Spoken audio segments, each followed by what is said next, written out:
થરા નગરપાલિકા chief officer અને national highway authority દ્વારા દબાણ હટાવવાની કામગીરીને શરૂ કરાઈ।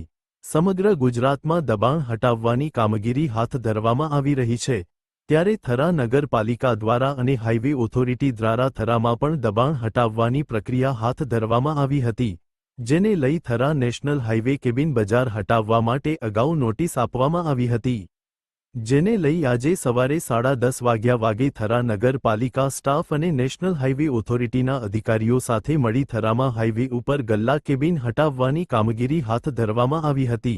થરા પોલીસે સ્ટાફને સાથે રાખી આ કામગીરી શરૂ કરવામાં આવી। ત્યારે હાલ ઉત્તરાયણ પર્વ નિમિત્તે થરા શહેરમાં નેશનલ હાઇવે પર નાના વેપારી પતંગ દોરાની ફિરકીઓ સાથે પોતાના ધંધા રોજગાર ચાલુ કર્યા હતા, ત્યારે તંત્ર દ્વારા આ દબાણની કામગીરી હાથ ધરવામાં આવી, જેથી નાના વેપારીઓના ધંધા ભાગી તૂટ્યા છે। આમ કાંકરેજના લોકોને એક તરફ બનાસકાંઠા જિલ્લાનું વિભાજન થયું છે, ત્યારેથી કાંકરેજના લોકો હેરાન પરેશાન થઈ ઉઠ્યા, ત્યારે કાંકરેજના થરામાં આજે દબાણ હટાવવાની કામગીરી હાથ ધરવામાં આવી છે।